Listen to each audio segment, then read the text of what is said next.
সহজ একটা রেসিপি নিয়ে হাজির হলাম। রেসিপিটা কিন্তু খেতে দুর্দান্ত হবে। সঙ্গে থাকুন, দেখতে থাকুন। আসসালামু আলাইকুম।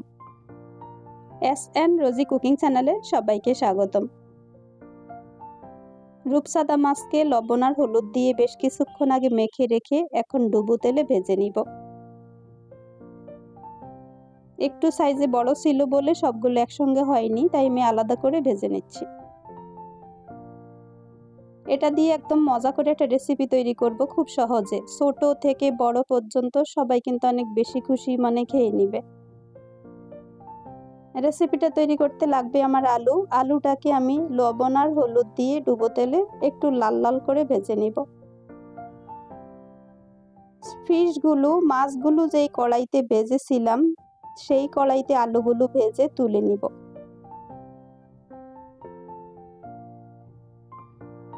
মাছটা ভেজে কড়াইতে তুলে রেখেছি, এখন আলুটাও ভাজা হয়ে গিয়েছে। তুলে অবশিষ্ট যেই তেলটুকু থাকবে তার মধ্যেই মশলা উপকরণ দিয়ে কষিয়ে নিব।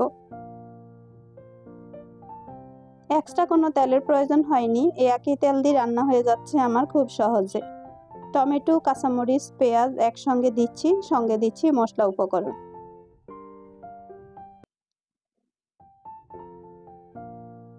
অনেক বেশি মশলাও লাগবে না, একেবারে অল্প কিছু মশলা দিয়েই রান্না করে ফেলছি। হলুদ পাউডার, মরিচ পাউডার, স্বাদ মতো লবণ, ধনিয়া পাউডার, একদম শেষ পর্যায়ে দিব একটু জিরা পাউডার, ভাজা জিরা পাউডার।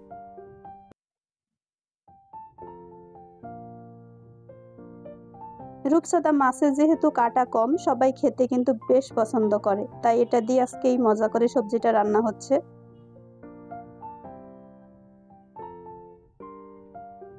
আমি যেহেতু আলু আর মাছটাকে ভেজে নিয়েছি, তাই এখানে আমি কিন্তু ভাজাভাজি করছি না, জাস্ট একটু মশলা দিয়ে কষিয়ে নিয়েছি। এখন এখানে মাছ আর আলুর সঙ্গে সবগুলো টমেটো, পেঁয়াজ এগুলো মশলা কষানোগুলো সঙ্গে দিয়ে দিব। দিয়ে এখন কড়াইটা ধুয়ে পানি দিব, একটু আমি মাখা মাখা ঝোল রাখবো তাই একটু পানি দিব।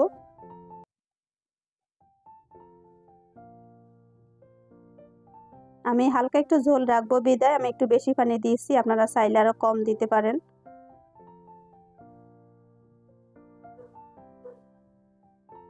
এখন একদম চুলাটাকে হাই হিটে দিয়ে 10 মিনিটের মধ্যেই রান্নাটা ফাইনালি শেষ করে ফেলবো।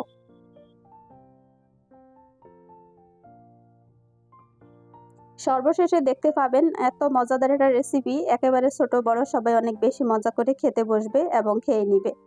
যেহেতু এই মাছে কাটা কম, বাচ্চা থেকে বড় পর্যন্ত সবারই অনেক পছন্দের খাবার এটা। খুব আলতো হাতে নেড়ে দিতে হবে, কারণ মাছগুলো ভেঙে যাওয়ার সম্ভাবনা থাকবে। আর নাড়ানাড়ি করতে হবে না, যেহেতু আলু মাছ দুটোই ভাজা, মশলাগুলো কষানো হয়ে গেছে। এখন জাস্ট হচ্ছে উপরে ঢাকনা দিয়ে 10 মিনিট হাই হিটে চুলাটাকে দিয়ে রান্না শেষ করে নিব।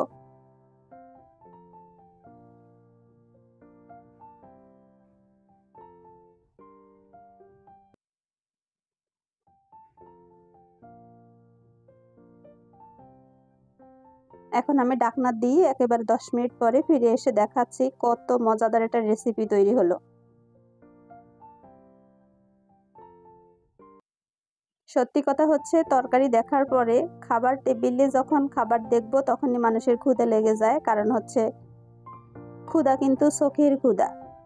আর খারাপ যদি তরকারি হয়, পছন্দ হয়নি, তখন কিন্তু দেখবেন ক্ষুধা লাগে না, অটোমেটিক্যালি ক্ষুধা মুছে যাবে। আর এরকম একটা রেসিপি থাকলে আর কোনো কথাই হয় না।